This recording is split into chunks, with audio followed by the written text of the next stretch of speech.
everybody, and welcome to A Cup of Grata. I am Debbie G, and it is time. It is that time to bring on one of my favorite people. Y'all know who he is. It is the phenomenal, the fantastic, the extraordinary David Strickel, who is also the creator of the Stream of David and the Tya Practice, which we will be talking about today. Without further ado, I'm going to bring David to the stage. You all know who he is, and if you don't, let me just tell you that David is somebody that in my life, if I don't even know where I'd be without you, David. You are truly, this practice is rock star. For those joining right now, just get a pen and paper. You're going to want to do that. You're going to want to join the Tya Practice group, which we'll put the links in for you. And we're going to get into some pretty deep discussions today. So I'm going to say trigger warning for all of you who might get triggered by the conversation. It's not our desire to have that happen, but we are cognizant that sometimes that does. So wherever you're watching, whether it's the replay on YouTube, if it's on TikTok, if this is on Facebook or any of the other platforms we're on, hello and welcome. David, welcome back to Cuppa Grata after a year. It's been a long time since I've been on Cuppa Grata. You realize that, right? We've done all this stuff together over the years. I can't remember the last time. It's probably a couple of years. Yeah, I think it's been at least, I don't know, a couple of years. I don't know. I'm trying to share this to the group right now so they have it. So, well, you're sharing that out. You know, everybody, we are going to talk about some really fun stuff today. I posted a super interesting question out there on Facebook, and primarily what it was saying is, have you ever been curious about the life source that brought you in to the planet and what was real for them, what is real for them today? And I love that because it really, I was thinking about it, David.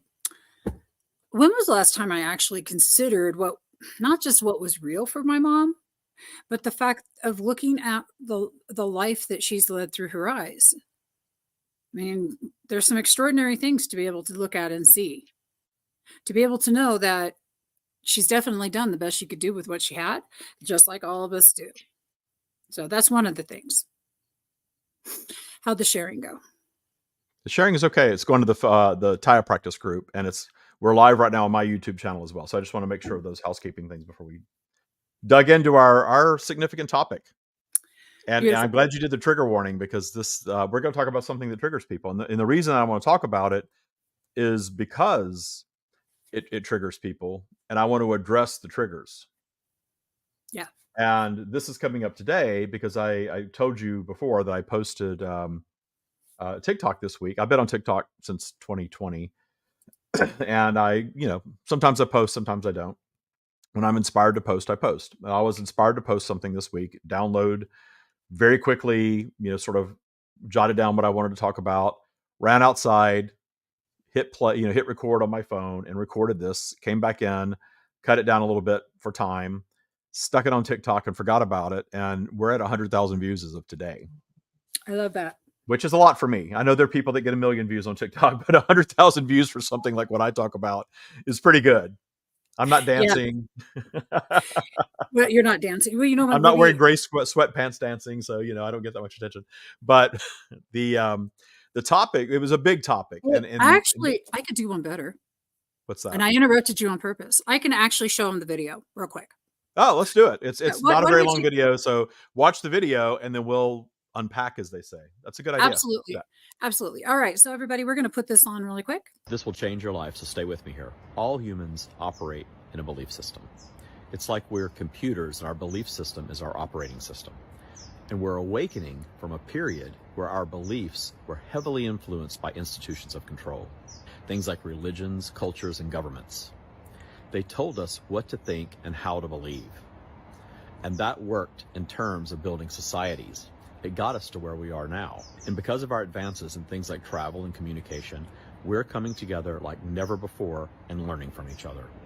We're becoming wiser. We're wising up to the matrix. You see, each generation is born up to speed with their time, and more are awakening to the reality that all reality is an illusion of our own creation, and that we're only controlled when we allow ourselves to be. This is why things like politics and religion are becoming more and more ridiculous while attempting to reassert their dominance, because they know they are dying and their era is ending. As more and more awaken and stop giving power to the old matrix, the more it will attempt to draw us back in. But only fear will accomplish that. So how do you allow yourself to awaken without fear? By understanding that the only real law is universal law, the law of conscious creation. We create our reality via our belief system. But many get tripped up thinking that they can create a system where they only manifest things that they want. And of course, this idea sells books and seminars, though no one ever really achieves it. And it becomes frustrating. And perhaps you find yourself in a practice where you must avoid things like the news and thoughts about your past to keep your vibe up. But there will always be a crash when you bypass. The way through this is to learn to detune your learned judgments. And all of them are learned. When you stop judging any aspect of your life as should not be and begin appreciating the challenges that your life has delivered, everything changes. The abuse and neglect that I encountered as a child, the sexual experiences with adults, being abandoned by my own father and ultimately disowned by my mother, all shaped my mind in a positive way. They actually made me stronger. You see, I had to question everything, and that led me to the only real truth. And all my experiences made me a wiser being. On all of these topics, I now know what it is like, and I fear nothing moving forward. The energy that we call Source or God is love. It's abundance. It's appreciation of all things. This is why the universe always delivers on our vibration, whether our manifestation is wanted or not, because it does not judge anything as bad, not even the most unwanted aspects of our world from our ego perspective. So learn to love every aspect of life, the things that you enjoy, as well as the challenges that create the expansion of consciousness that you came here for in the first place. This will absolutely change your life. When you realize that all suffering is a matter of judgment and that you can simply choose to no longer judge, you accelerate your awakening, because now you're thinking like Source and you are a being of Source. And when you allow more Source and less ego, you soon realize more joy, clarity, and abundance in your life. TikTok. TikTok, find David Strickel on TikTok. Gotta love TikTok. It's just a great way to communicate and share ideas. I love TikTok. Well, you know, I found out something super exciting. Those of you who are watching right now, I can go live on TikTok now.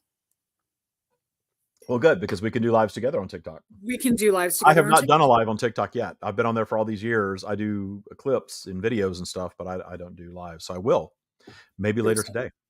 I love that. You know, all right, David. So I'm going to give you the stage here, and I'll be back momentarily, but I really want you to start unpacking it. But the judgment aspect of this is pretty big. And for those of you watching, and I'm going to say the first, not judging is that's a hard one. It's very hard. Yes. All right. Because this is deep stuff, and it's not as deep. It's different for everyone that receives it. That video has a lot of comments. I would say that 99% of the comments are very positive. People get it. They sort of like the way that, you know, a lot of spiritual ideas are kind of summed up in a short amount of time, and everyone seems to really focus on the appreciation piece. And again, the vast majority of people are loving it. Yes, the appreciation piece, the appreciation of everything that really freed me. I'm hearing all of these testimonials from people who have done this, whether it was people that followed our teachings or someone else's. I think we're all plugged into the same thing, you know, interpreting it maybe in different ways. And some of us are choosing to go deeper into that than others. And that's okay, because there's always this spectrum of beliefs across all of humanity. And not everyone is ready for the same message. I totally understand that. And of course, anytime you have a video that does really well, you're going to get trolls. I'm not concerned about trolls. People that are just saying negative things just to, you know, try to be negative. They don't, they don't factor into this. This is not who I'm addressing here. But for people who are really curious, who hear something like that and want to practice it, and they stop at, and I've heard this already, these are the comments, they stop at, you know, I can't employ this because my husband was murdered. I can't employ this thinking of another child being abused by an adult. The word Gaza was mentioned many times. What about what's happening in Gaza right now? What about children being, killed for no reason, and people trying to dig their passed on loved ones out of rubble and all of that stuff. So the most extreme things to detune are being presented. So what I want to do is go into that for people who really want to figure this out and practice this. So that's who I'm addressing here, not the trolls that just want to say something negative just to say something negative. They're having their experience too, as I like to say. So well, everybody is, and I love all of the things that you just brought up about, digging into what the detuning looks like. Jennifer Lynn says, if you believe you can achieve, be your own cheerleader. Cuppa neuroplasty, Grata, vibrate higher, edging God out. Absolutely believe. I love that. And of course, we have our lovely Leslie, who is hello, Jennifer and Leslie. Always good to see you, Leslie. It must be in the middle of the night in It's Australia. 4 a.m. Okay. Hi, everybody. Oh, it is. She says that. Okay. So I have there's a super fun something I'm going to tell you about. What's that? Well, in the Tya practice, the detuning part, and I just want to tell you all, my biggest detune has been myself, has been me. Well, yeah, that's where in the practice, that's where we start. And that's the point I was going to make. If you hear an idea like that and you race to the most extreme thing in humanity that you can possibly think of, it's self-defeating. That's your ego saying, no, you don't want to change. You don't want to grow. You want to stay exactly where you are. You're comfortable there. We don't want you going down this path. We don't want you detuning ego and allowing more source. That's your ego's perspective. And ego serves a purpose. We're not going to get rid of our ego, but we can shrink it. We can detune it. It's overdeveloped, in my opinion, in many of us. Mine was certainly overdeveloped. I think humanity has an overdeveloped ego. No judgment about that, though, because I think humanity's overdeveloped ego did get us to where we are. But now we're at this very interesting tipping point where society we're able to communicate in 3D like no time that we are aware of. Right. And in that communication, we're kind of comparing notes. We're coming together. We're discovering the same things, not all at the same rate. And as we're awakening en masse, we're seeing the reaction to that. For every action, there's a reaction, right? We're in a polarized environment. So the reaction is more polarity for some. Retreat back deeper into the matrix. I'm right, you're wrong. My idea is the only way to go. Everything is split down the middle. We see lots of evidence of that all around us all the time. You almost cannot avoid it unless you just completely shut down all your devices and never go online at all. You just can't avoid that polarized thinking. So how do you detune the polarized thinking? And it's deep understanding of what it does, that this polarity creates the tension that actually drives expansion of consciousness, which is what your ego does in opposition to source.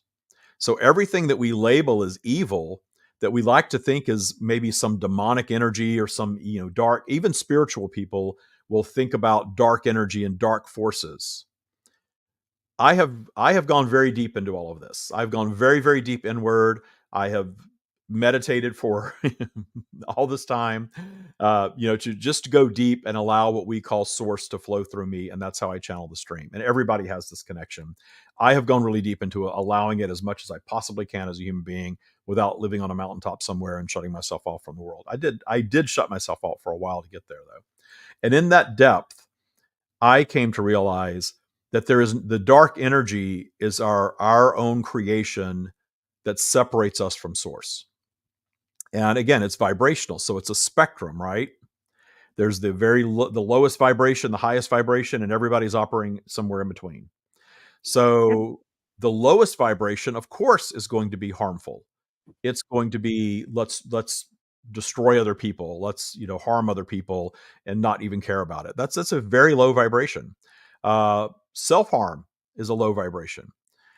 Doing things, to ourselves that we don't want, but yet we do them anyway. We all have had that experience at one time or another. That's ego separating from source. It's not the devil made me do it. It's not some other thing that's external from you. And it's tough because then you have to accept the responsibility that you're actually creating all this yourself. But how empowering that is when you accept that reality that, hey, if I'm the one doing it, that means I have the power to stop it or change it. And Debbie, you and I are living proof that when you do some work, you can change it. and it changes your life dramatically. And you and I have both walked through fire in life, as many, probably most people watching this have. We've been through addiction and infidelity and bankruptcy. And I haven't ever declared bankruptcy, but I've been broke. um, Getting screwed over in business at work, being cheated on, having my partner contract HIV outside our relationship, being abused by parents, being told my mother telling me, she wishes I was never born and she hated my guts and why don't I kill myself? I've experienced all of that. So I've experienced my share, certainly, of unwanted experiences from an ego perspective. And I know you have as well. And we both share those things to demonstrate that you can move through those experiences and dramatically shift the trauma in them to something of light, which really is understanding how it serves your expansion of consciousness. And people that get it and they've had that experience love it when you share things like that. That's why that video is doing so well. It's lighting, again, 99% of the comments, it's lighting them up. Oh my God, I'm experiencing the same thing, or I've been through that, or I'm on this journey, or I'm a little into it and I'm so excited about it. That makes me very happy to see all of that. Feeds my ego, right? Something I'm doing is helping humanity. That's great. We But love but I do focus on the ones that are genuinely challenged with the idea, but what about someone that was brutally raped and murdered? What about somebody who lost their child in a tragic way or any way? What about someone who's experiencing genocide or some sort of war or famine or whatever? We know those things are going on, and that certainly is presented to us on a regular basis. Here's what's going on in another part of the world to someone that you don't know, that's having a completely different experience from you. And it's very addictive for a lot of people to stay glued to their TV and watch that. So what do the news channels do now? Let's give them more.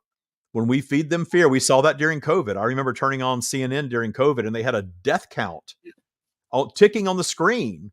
I'm like, why are we doing that? Why are we focusing everyone on the very worst aspect of this experience and not focusing on all of the other things that are happening in this experience? So it's very interesting to me that, that the fear tends to drive commerce. And we see a lot of that being peddled. So it's understandable that when someone sees a video like the one that we just showed you, that if you are operating in that vibration, that video is going to be triggering for you.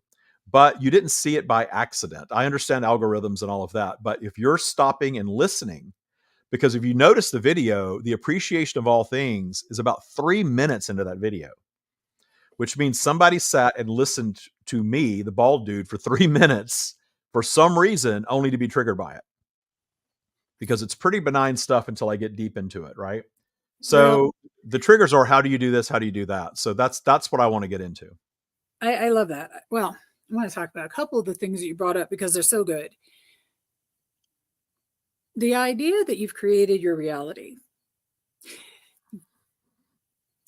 It's a really hard one for some people to swallow because they could blame it on alcohol. Why I don't drink anymore.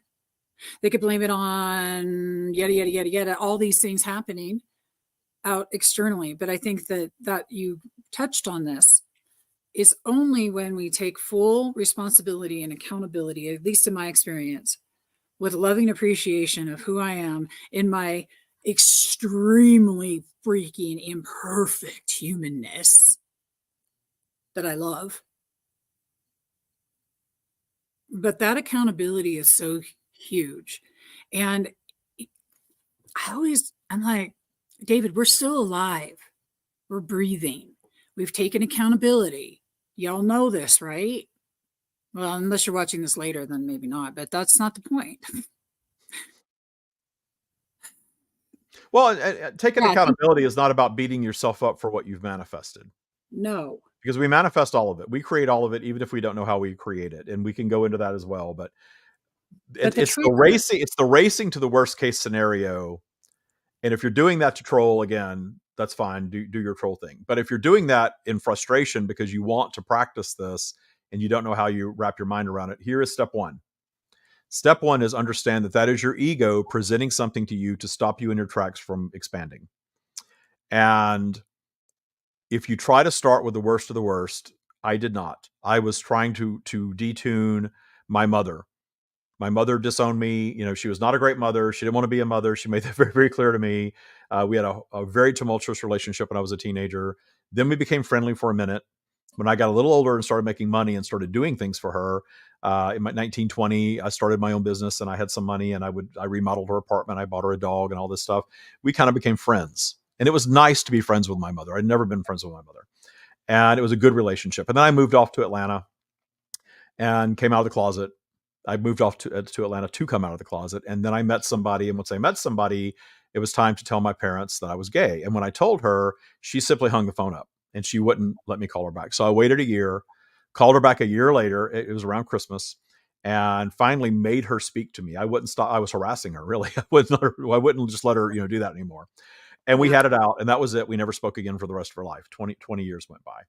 So in that 20-year period, I went through all of these different stages of loss of my mother and all of these things until I finally came around to the realization that my mother was here having her human experience, and it didn't matter. And I kind of already knew this because this is what got me through my childhood, that it didn't matter whether she wanted me or not. And it didn't matter whether she was a good mother or not. She did her job. She brought me into the world.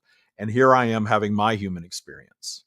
And all of this idea of what a mother is supposed to be is really a human construct.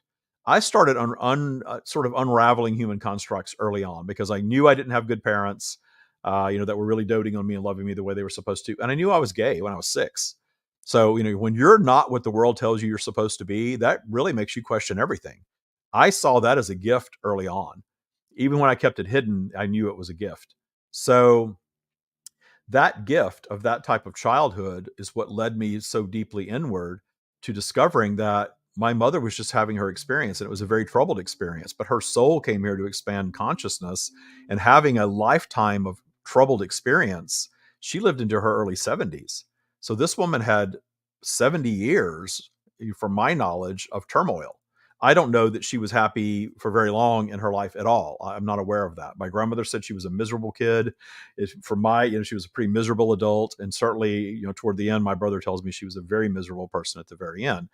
But that was her experience. And I came to appreciate that that was her journey. And when I arrived at that place of appreciation, she came to me in a dream. And in my dream, I wasn't her child. I was just witnessing her in her physical form, a way that I could understand, what was going on. And she was so happy and so joyful. She didn't have children. She was living in a house by a lake. She had a little dog with her because she loved dogs, and she was looking and picking out clothes. That was very clear to me that that's my mother in her now state, and she's at peace. And that's her eternal state of being, that she came and had her expansion of consciousness.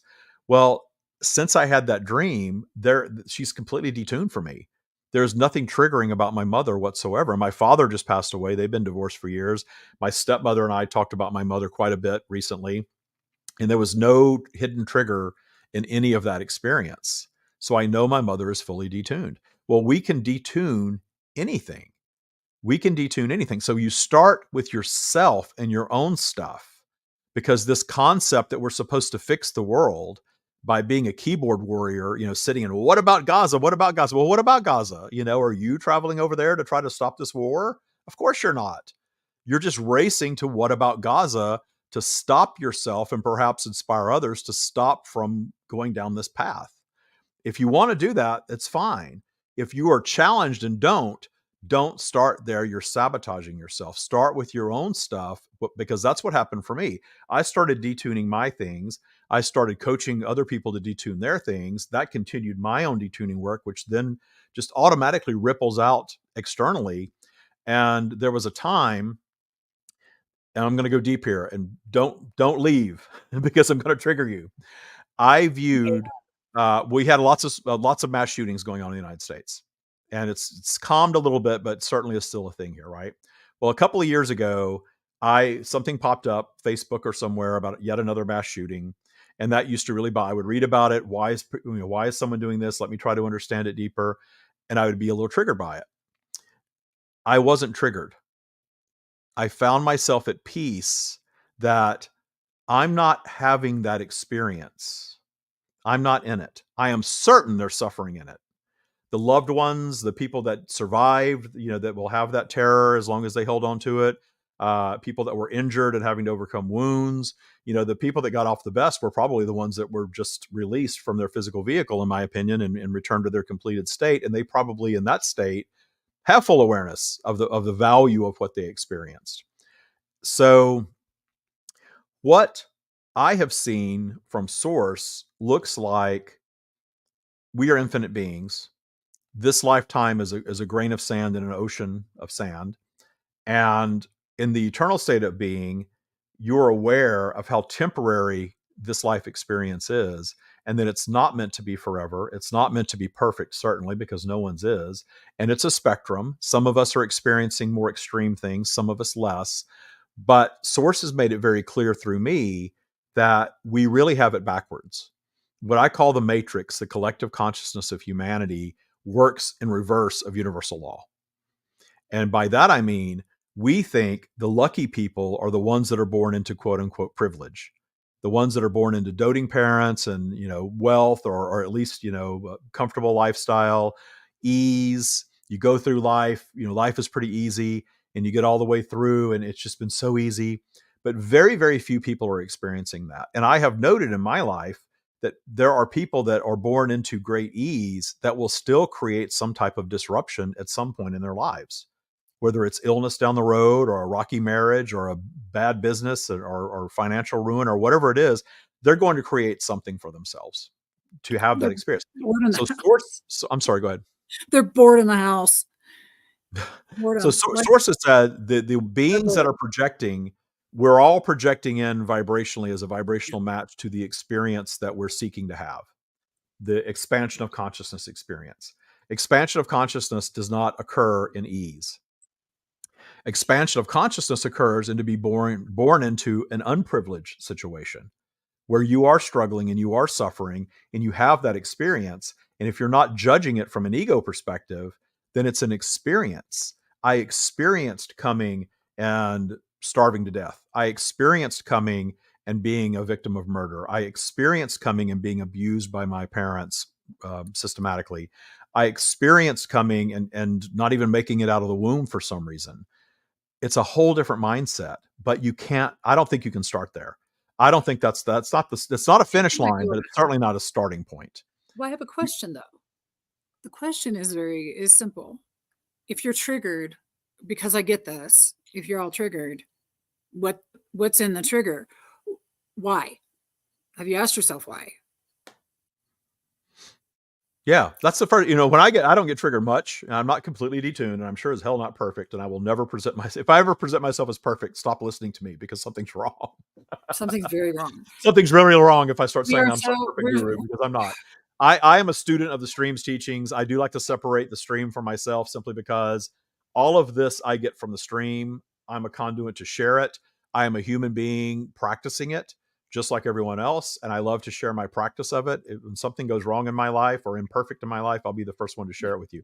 But that concept of being born into starvation or genocide or poverty or, whatever we want to, focus on, we think that that's some soul paying a debt for some other thing or just some unlucky soul. How unlucky. But Source is saying, no. That is a very advanced soul strand of consciousness that is projecting in to have the suffering experience. And guess what? Since vibration, all creation is our own creation, and vibration is a spectrum, some of those souls are going to have a very brief human experience, and it's no big deal from the eternal perspective. Grain of sand. Some are going to move through and have an ebb and flow of suffering and joy, as most people do. Some are going to find their way to the light. Some are going to take that and go deep and be sitting here on a video going way deeper into this stuff than I can go because they had the experience. Certainly there are beings that have suffered more than I have and are currently suffering more than I am. But if I race my focus to what's happening to some innocent child in Gaza as a reason to not practice this, you're never going to get to that place, that magical place that some people call awakening, some people call enlightenment.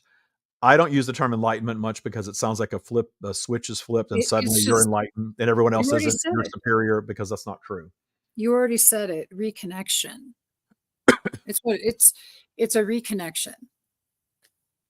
What I'm calling I'm awakening, you're saying is a reconnection. It's where, realigning. It's allowing of more source really in your being. I but look at it like this: source yeah, ego never stays in balance. It's always doing this for us. And the more we detune ego, the more we allow source. And the more we allow source, the more clear we get. I agree. I want to talk about what the practice looks like this morning. Period. Y'all, just Well, the practice period. is a system. I needed a system. I understood all these ideas. And the only teachers that I have really studied, I have read Wayne Dyer, love Wayne Dyer, and Abraham, because Abraham was a channel that really allowed me to be okay with being a channel. I was very judgmental of my own channeling and kept it very hidden. Esther makes it just seem amazing to me. And that allowed me to channel. So I will always thank Esther Hicks for that. So those are the two teachers that I have followed. Well, the Other than that, I've morning, really gone inward. but in your And the inward mornings, stuff has taken me further than any external teaching has. So it's a all of our flexion. teachings will always about taking you inward. Well, that's what I want you to talk about is what is your morning like? What take people through that? I have the Tya Practice book and I use that. I listen to David, I'll listen to music, but it's very important what when we wake up to really appreciate where just the fact that you're breathing, something so simple, because you said, you can't really start up here, we have to start here. So that's true. And that's where it's a good place to start. But share with them, because I know you have some really beautiful morning rituals that you do that Well, are the time-based. thing is that really it boils down to is appreciation of all things. And it sounds like such a simple concept, but do you realize, Debbie, that we do not have a word for that? I went into AI the other day and I said, is there a word in any language that means appreciation of all things? It gave me one term, and it's mono no aware. Mono no aware. That's a translation from Japanese. I do not speak Japanese. No, I don't channel in Japanese. That's the closest thing that very intelligent AI can give me to mean that. Isn't it interesting that we do not have a term to mean appreciation of all things? And I asked AI for some, and it came up with some hybrid words, and I'm like, okay, that sounds silly. I'm not going to do that. Yeah, it's So not, the it's just Tya definitely, practice is that. People ask me now because I have it tattooed on my arm, if you can see, yeah. TYA. What is that? What is that? What does that mean? And I tell them it's a mindset practice that I created and I teach. And what is it? Well, ultimately, it's appreciation of all things. And if people are into the spiritual stuff, they think it's really cool. And if they're not, they look at me like I'm insane. That's okay. But appreciation of all things is a crazy concept in the Matrix. Because what does the Matrix tell us? We cannot appreciate all things. You got to fight it. You got to push against it. You got to judge it. This is wrong. If you don't judge pedophilia and war as wrong, how are you ever going to end them? Well, we've been judging it as wrong for quite some time, and yet they don't end. There's no evidence of the pushing against and the battling ending anything. It shifts, but I don't think that we solve anything until we find appreciation for it. And appreciation does not mean celebration. Appreciation does not mean, yay, there's pedophiles out there. Of You course know not. what? That's No. insane. Compersion means celebration. That's Yeah. celebrating the accomplishments of others. You're so on point there. Yeah. But we're by appreciation, what I mean is going into deep understanding. Because when you understand someone, if you know someone that other people are labeling as wrong or bad or evil, but you know them and you have some level of appreciation for them, you aren't judging them the same way that everyone else is judging them. Yet in society, what we see is somebody does something that we consider bad. We rush to this definition of them as a one-dimensional being. I think of Ellen DeGeneres. We're talking about cancel culture now. And I used to watch her show years and years ago, and she did a lot of good things on her show. Whether she was a good person or not, I'm not making that judgment. She did a lot of good on that show. She helped poor families and veterans, and she brought people on, and it was a happy, uplifting time. And then all this stuff comes out that she wasn't always the nicest person off camera. So what does society do? Let's cancel her. She's got to go away. She's got to lose her show. We never want to see her again. She's the worst person ever. She's horrible. She's terrible. I am certain that she is not all of, she's not all that. She's not all terrible. She's probably not all nice either. But we do that. We want to put everyone in this box of being this one-dimensional being and label them. They are just that. They are just that and nothing else, and they can never be anything else. Yet we're not that. We're vibrational. There are times that if somebody saw me in a moment of anger and that's all they knew of me, they would say that I was the biggest asshole they've ever seen, because I can be. I haven't been in a long time, but in my history, No. I I have definitely have you been, beat. Oh, there have no. been times. What's that? Oh, no. I got you beat. Oh, No. being Okay. an And I asshole. say that because I want everybody to get this. Just because it's not Pollyanna and cupcakes. No, we do the opposite And, of bypassing. and I just, We are digging in. We're digging in. We're not bypassing anything. so now I'm gonna tell you how that deep appreciation works in my life, and it's intense. When you start really asking yourself the question, what's real for another person,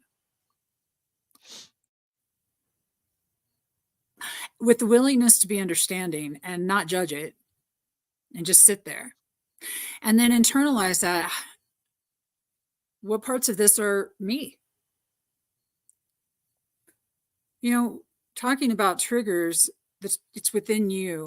I love how you keep bringing up the external forces that are out there in the world that y'all can go ahead.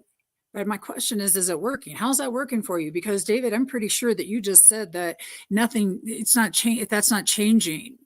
Well, you're giving your creative power away when you just say, well, it's evil. But It's like someone saying the devil made talk me do about it. that. Yeah, I was talk about what possessed it by looks an like. evil force. Oh no, you know what? There's actually, it's a form of narcissism, which is in behaviorisms, not within. There's no true narcissism is only like in 10% of the entire population, if not less. Yeah. Well, So, I'm in a relationship with a psychologist, so we talk yeah, about there's not. something all It's the so time. little. Yeah, people So talk about everybody being a narcissist. Well, on it's some level, I mean, everyone is self-focused, or you wouldn't survive.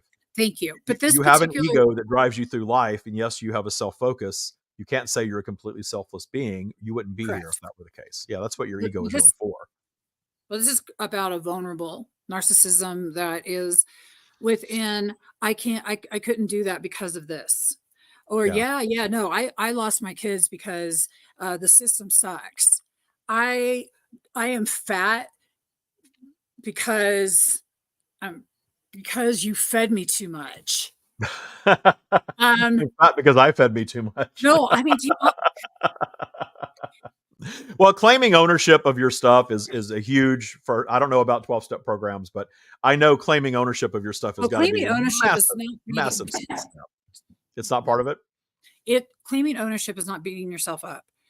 No. Just like you've been saying. And I love that there were things out there that people could find community in. And the reason that I feel that the 12-step programs worked, there was community. The problem probably lied within the fact that you had a whole bunch of people in their trauma and shit that weren't dealing with any of their real stuff, except for taking massive responsibility for crap they did to other people and creating an intense level of shame and blame and horrid feelings for themselves inside. And I'm here to say, y'all, if that's you, you don't have to believe that anymore.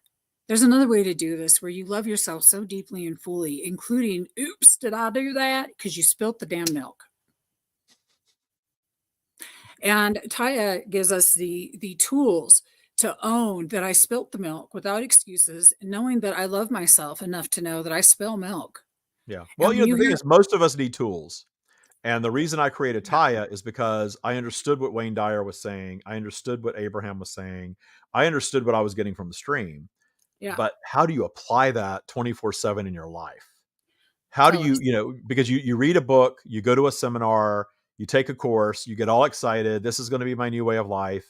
And for most people, you get out, you're doing it for a little bit, and then it starts to kind of chip away. And soon you find yourself back in your old vibration with very little change, and you're having the same experience that you were having before. What I noted in boot camp, I've been teaching Tya through boot camp since 2018. And what I've noted in boot camp is people go through boot camp, they get the results, they graduate, on a high. You can go watch my YouTube videos. You can go to Trustpilot. You can see how high these people are when they graduate. And then there's all this again, the spectrum of experiences after boot camp. Some people will get out and I never hear from them again. Some people get out, I don't hear from them much, and then I hear from them and they say, I'm still practicing and it's changed my life. Oh my God. Some people get out and say, well, that was, I've had one person tell me, well, I had to go do something else after that. And then I had to go do something else. And now I see they're doing something yet again. And I realized, well, that's just what they're experiencing. They like to experience new things. And my ego wants them to only do Tya, but Source is saying that's none of your business, David. Let them go do what they want to do. And I finally realized that. So in teaching it to other people, I see how when they're in it and they're doing the work, it gets them the results. The reason that the Tya toolkit works is because if you continue practicing it, you will continue to get the benefit from it. But Tya is not dogma. It's not the only way, certainly.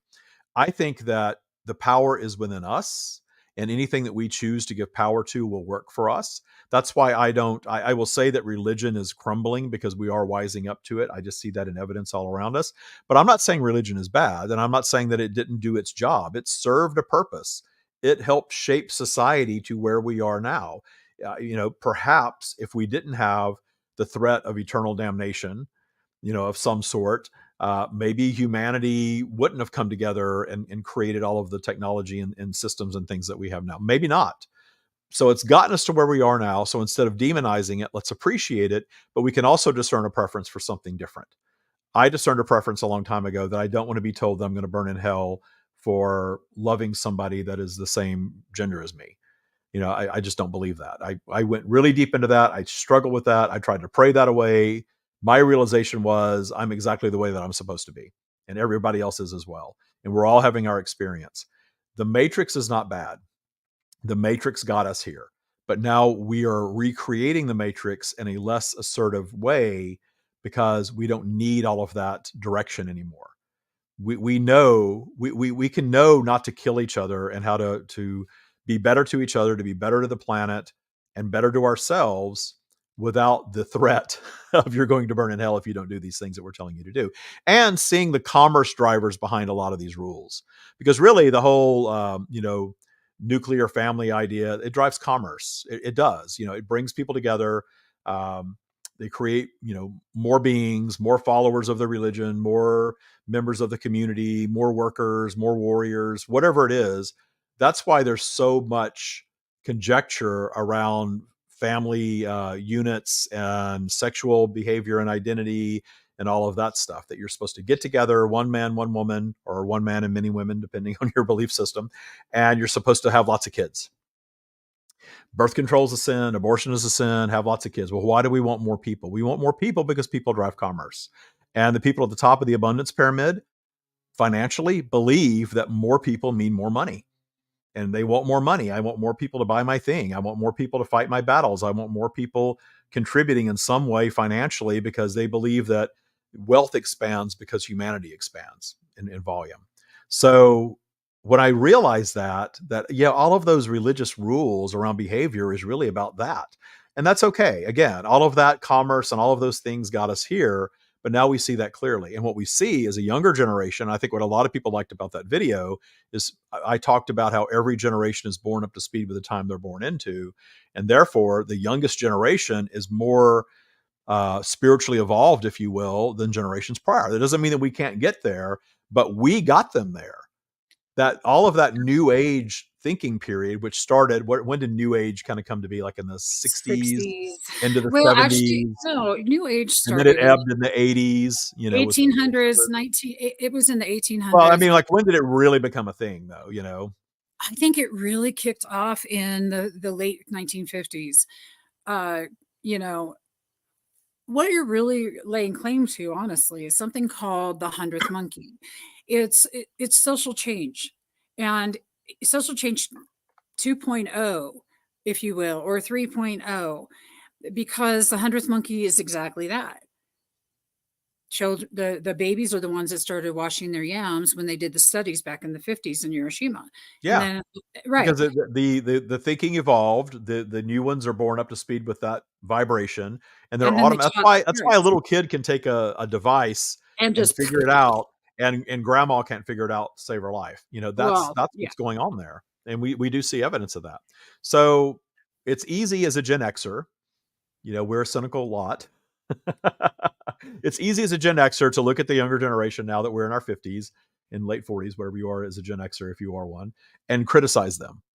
And I've told this story before, but when I moved to San Francisco, I moved into a high-rise building right in downtown. I was late 40s. I was old in my building.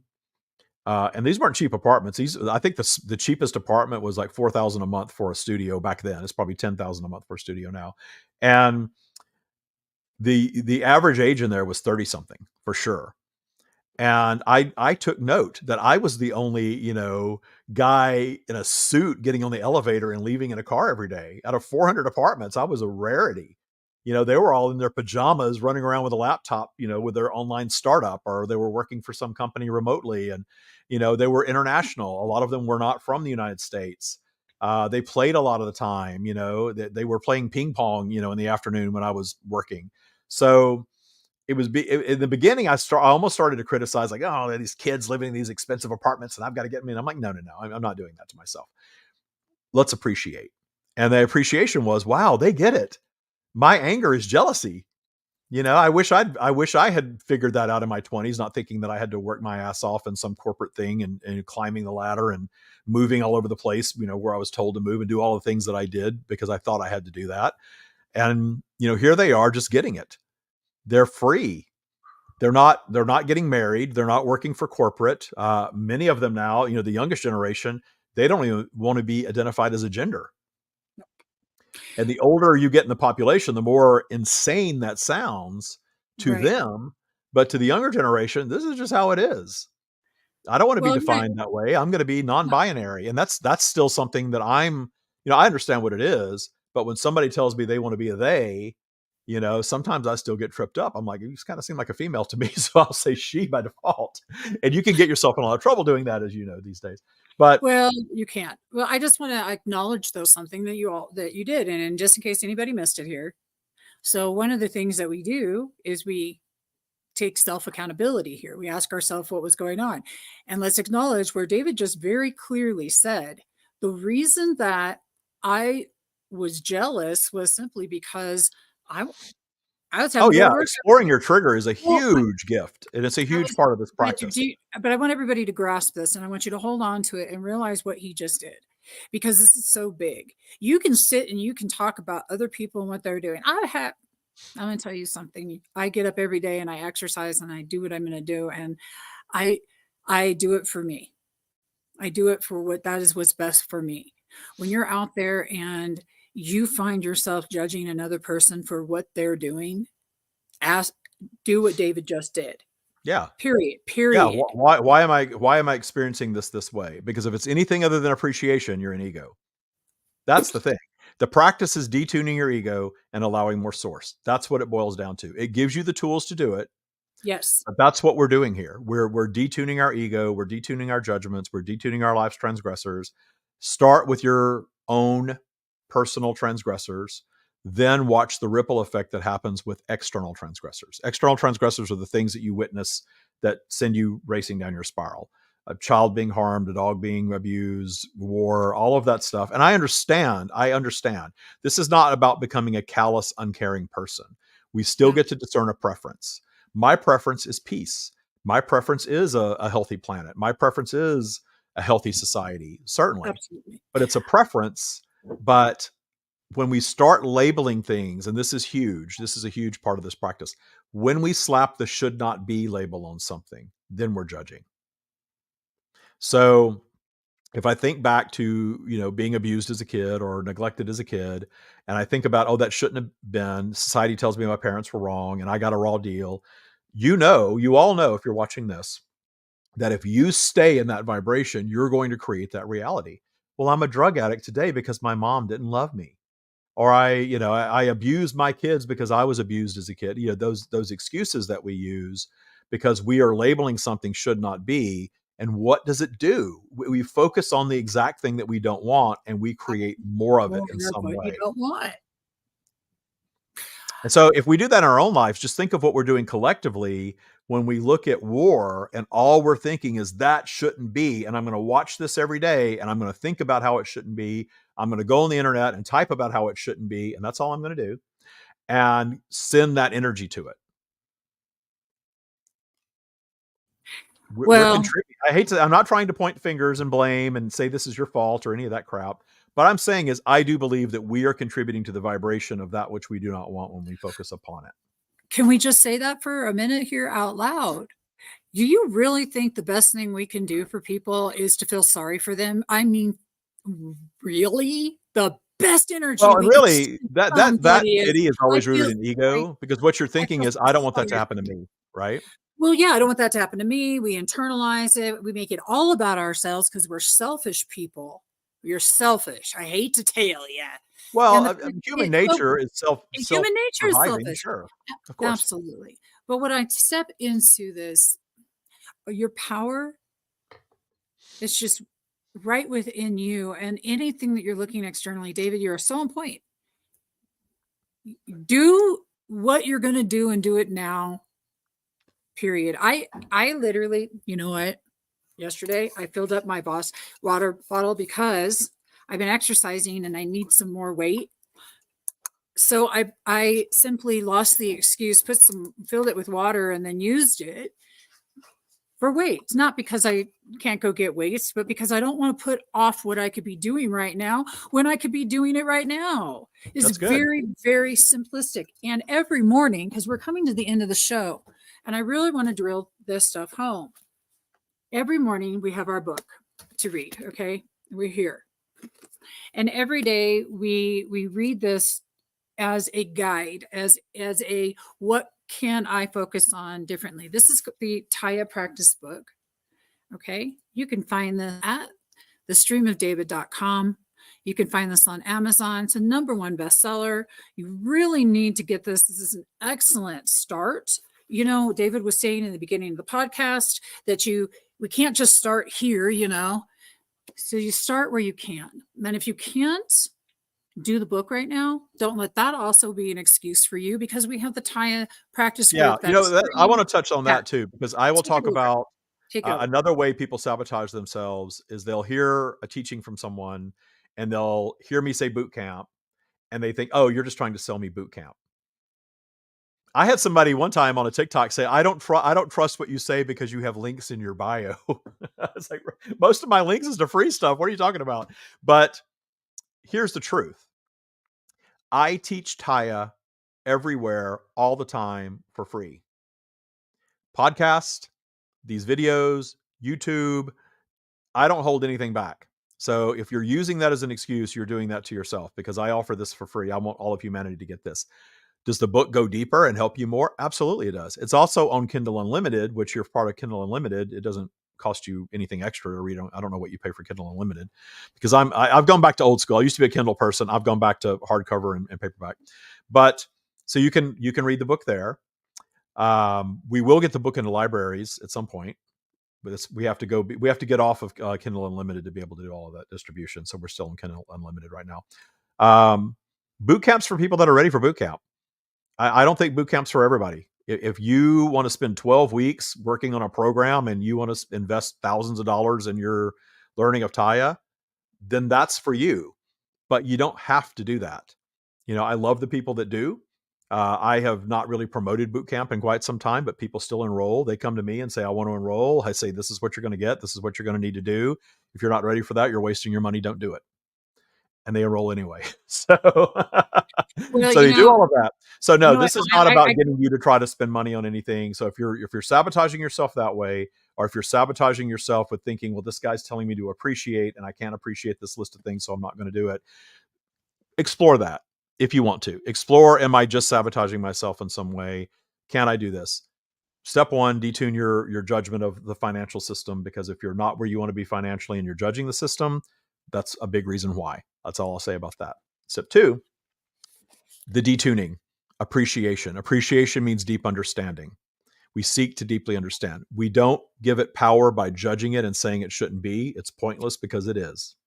We also do not bypass by pretending it isn't happening. That's a big point that I wanted to make. I know I'm talking over you, Debbie. I'm so sorry. But You are not we're talking over me. I'm just keep wanting to show them the book. I want you to say what you're going to say right now because I love you. Oh, okay. I thought you were trying to say something. I was talking over you, but I don't want you to think that we're promoting bypassing either. When we're saying don't give it power by judging it and saying it shouldn't be, we're also not pretending like it isn't happening. You should not have to do that about any aspect of humanity. If you are in a practice that is causing you to hide from things, that's going to get you at some point. You're going to realize you can't hide anymore from life and society. You don't have to hide. The way through that is to seek to understand deeper. That's the key to everything. Your own triggers, when you get triggered by something, and we did demonstrate that on this episode, if you get triggered, ask yourself why you're being triggered. That's beautiful information. That's amazing when you get triggered, because if you learn a reaction, you can teach yourself this. When I'm triggered, the first thing I want to know is, why am I being triggered? What's going on in my subconscious mind that's running all the time for me, that it's just now being revealed to me because I happen to be triggered in this moment. So always explore your triggers. Ask yourself why you're being triggered. Then when you get to the trigger, you detune it through appreciation. Seek to have a deeper understanding of it. Think about what it's done for you that is positive. And if you can't think of anything, just go into blind appreciation of it. That blind appreciation of it is just a step. It's not a destination. That's going to align you with source, because source is appreciation of all things. You want to be a being of source. You want to be a being of light and detune your ego. Appreciation of all things is what source is. Source creates all of it. So why would source create something that it's judging as should not be? It doesn't. So if you want your source to flow more freely, it is always going to be found in that appreciation piece. And if you can't readily appreciate something, work on it, explore. And I'm not asking you to rush to appreciating the war in Gaza as a first step. That's way down the road, way down the road of understanding that other people's experiences is something they're experiencing in their vibration, and you can observe it and understand it, and you can actually take the judgment of should not be out of it. And when you do that, the clarity of source comes in, and you will get clear on it. Not because I'm telling you what that clarity is, but because you will experience it for yourself. And as always, I will wrap up with all of the things that I teach and I talk about.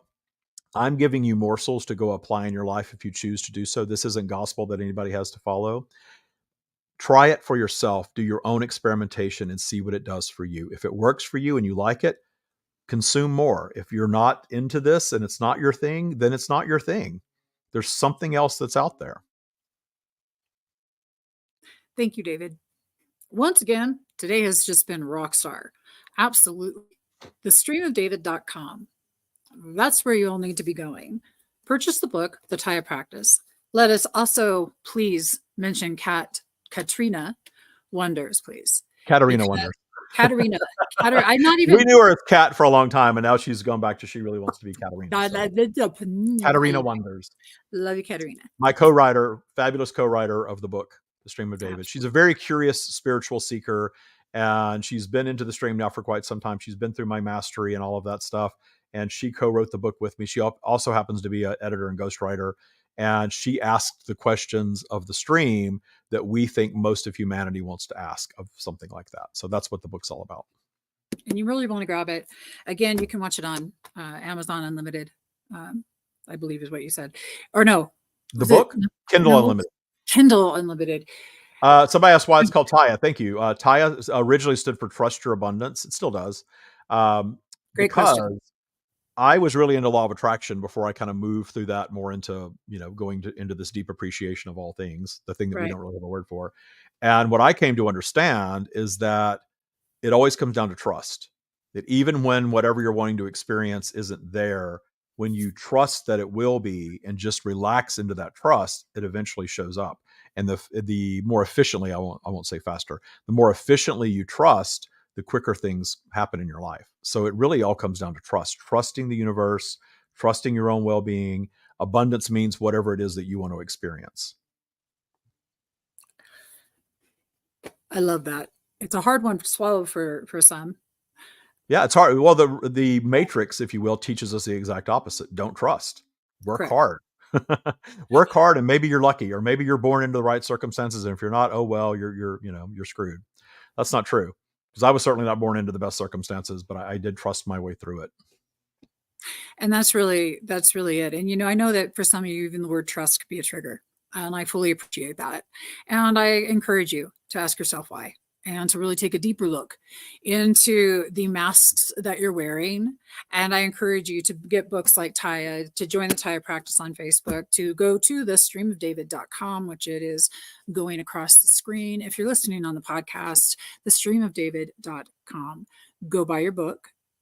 Please leave a review, get back with us, and let us know how this is resonating with you. How is this affecting your internal vibration? Because that's what you're in control of. And that is what I love most about the Tya Practice. Trust your abundance. Thank you, David Strickel. You are truly an amazing creator. Oh, hold on one second. We're not going to go. We're just going to see. I find it challenging reading. Is there training available to learn this? To read? Yeah. David will post the links to the Tya Practice group. Yeah, I would say get into the Facebook group because in the Facebook group we post everything. Even if you're not a Facebook person, create a fake account, join the Tya Practice group. That's a good way to do it. The podcast, the Tya Practice podcast, and the Stream of David podcast. The bigger podcast is the Stream of David. We've been at it since 2017. Those two podcasts are a good way to learn this stuff as well. So I went ahead and posted the link to the Tya group into the chat. I have been a practitioner of Tya, practicer of Tya. You and Joe both, right? Yeah. 7 years now. That's 6 years with David and I. And all I got to say is, listen, if what you're doing isn't working, just do something different. And this is a really easy peasy lemon squeezy thing to do different. Okay. So without further ado, David, I appreciate you tremendously. I do want to do a shout out. You guys can see David and myself live at the end of this month on March 29th through the 31st at Soul Good Campout. Soul Good Campout is located at Sky Valley in California. So it's up in the desert hot springs area, Joshua Tree area. So you want to come and see us there. David will be doing a channeling live. He's also going to be doing a book signing. So it's a really great opportunity to meet David in person and get some questions asked. You'll see me on stage. I'll be hyping you out, pumping you up. I'm the pump you up chick, promise. Yeah. So, and I'm, if you get on our mailing list, our newsletter, but I believe I'm on that Saturday. I'm at 11 a.m. Yes. On Saturday. And we're going to go for about an hour and a half, and then we're going to do a book signing after. So if you're out in Southern California or can be, come hang out in the desert. I'm calling it hippie camp. Hippie camp. You know what? It's going to be a serious. We're going to have we have a music festival. We have a silent disco happening. We are going to be dancing under the stars, and we will be doing a rinse and repeat of this right here in Alamosa, Colorado, at the Gratitude Ranch. You can find us now on Facebook. We'll talk about that another time, though. Right now, I just want to say a big thank you. Go get your book, and David, have a wonderful day. Thank you, Debbie. Thank you for Thanks.